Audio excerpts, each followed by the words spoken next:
Ê, chào cả nhà, chào cả nhà nhé. Ê, được lòng cháu. Ê, được nhà khác. Cháu đi quay xem cái được lòng cháu nhé. Đây.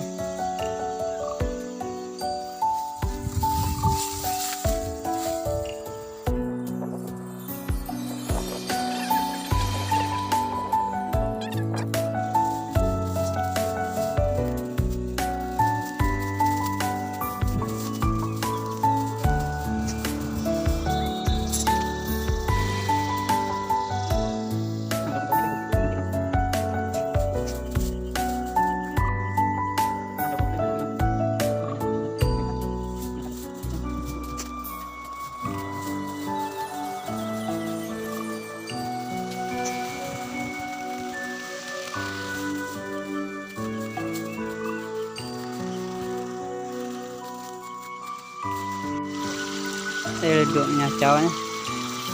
Nhà cháu thì nở nhiều sắp vượt được nhà cháu.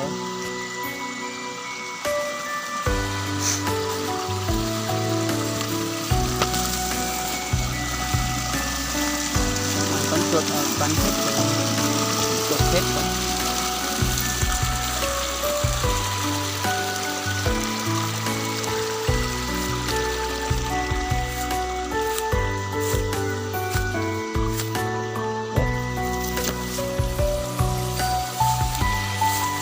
Làng cháu ở gần biên giới đấy.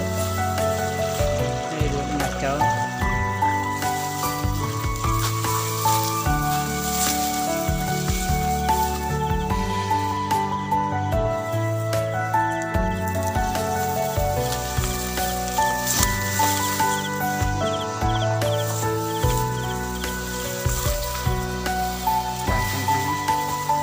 Chào cả nhà nhé.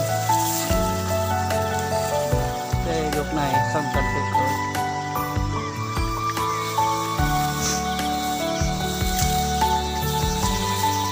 nhà cháu thì nhà cháu sớm hơn nên được sớm hơn, nên được nở nhiều hơn.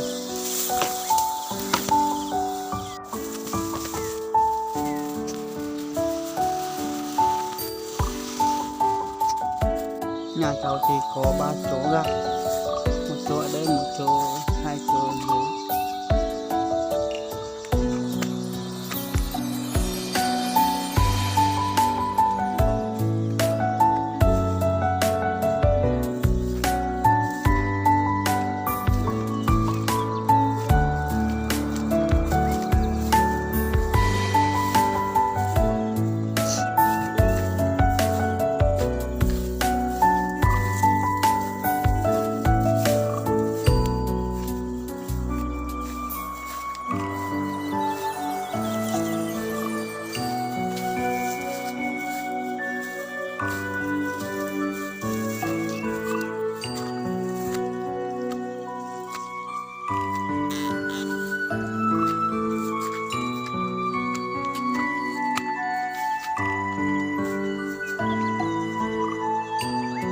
Chào cả nhà, bây giờ cháu về đây.